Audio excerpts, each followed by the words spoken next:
everyone, this is Granny Josie. Welcome to my channel. And today I want to do something a little different.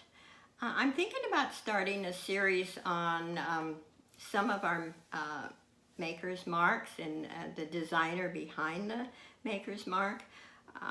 So many times, you know, we look at jewelry and we're not familiar with that particular designer and we just put it aside and think, well, maybe it's not worth that much. Also, to each his own taste. I might like a piece that no one else likes and vice versa. So first of all, I want to start with Marian Haskell. Everybody knows or familiar with her, but I'm not sure everyone knows that she opened her store in New York City in 1926, and until the late 1940s, her jewelry was not signed. So I think if you're familiar with her jewelry that is signed and you get used to looking at it and touching it, you can almost tell by different pieces that even if it's not signed, it is hers. And you will see a lot of this on eBay that says Marian Haskell unsigned piece. Now, whether they're all legitimate, that I don't know. But I do know that her earlier pieces were not signed. So don't pass up the chance of maybe owning a treasure or reselling it for a lot of money because it's not signed. And then there's a designer, and I wasn't familiar with him. It was Nolan Miller, and he discovered granulation, and it's an ancient forgotten way of fusing tiny gold beads to a gold surface without solder. Now, I would love to find one of his pieces, and from what I understand, they are worth a lot of money. And I'm talking about thousands, you know. So keep your eye open, you know. Sometimes you go to garage sales and estate sales, and maybe, especially in estate sales, people have something from their parents and they might think it's worth anything, and yet it's from one of these older designers and it's worth a lot of money. Then there was Samuel Kirk, and in 1850 he opened a neighborhood silver store in Baltimore. And during the 20th century, Samuel Kirk and Son broadened his silver line to include sculpture and jewelry. Now, I have found some pictures online of these designers, but due to copyright, I am afraid to show the pictures. So just do some research.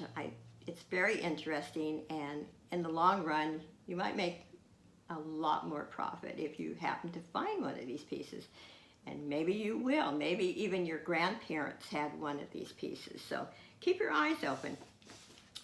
And then Nolan Miller. Now, I love his pieces. He was a designer, and he made clothing, costumes, and jewelry for a lot of famous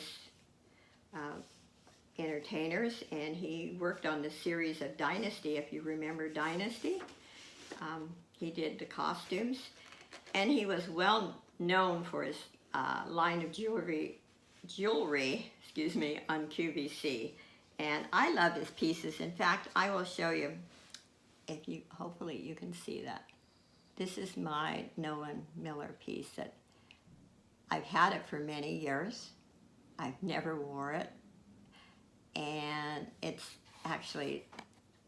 been in the box. I love it. I hope someday I'll go somewhere where I feel like I can wear this. Now, I had a lot of his pieces and sold all of them, but this one was just really special for me. I don't know really why, but I love this piece. So, and his pieces actually are still selling for a good amount of money on eBay. And then, let's see, I'm not going to try to keep this too long because I want to do just a little short series.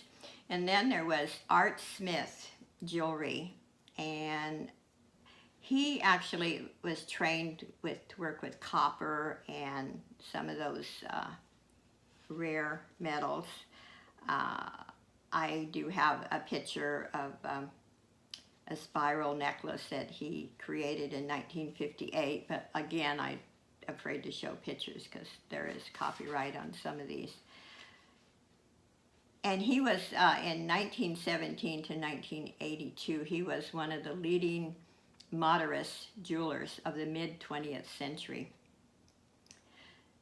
And he made some really unique, if you like that type of jewelry, it's worth looking into. And again, I said, I would love to find one of these pieces. Some of his sculptures, you know, sold for like $15,000, and they were amazing. And unless I could get permission to show some of these pictures, I will not. So anyway, I hope you enjoyed this very short little video, and I'm planning on doing more, and hope I get a little bit better at this instead of saying and some of the little words I don't need to say. I love jewelry. This is not new to me. Like I said before, I'm new to YouTube, but I'm not new to jewelry, and I do have a good background with some of the pieces that maybe you younger people are not familiar with. But nowadays, with the internet, it's great. You can Google just about anything and do a lot of research. So when you go to a yard sale and maybe you think, oh, that piece just doesn't really, it's not your taste, give it a second thought, because there might be somebody out there that just absolutely will love it. So anyway, hope you enjoyed it, and if you did, give me a thumbs up, and I appreciate you watching, and thank you. Bye.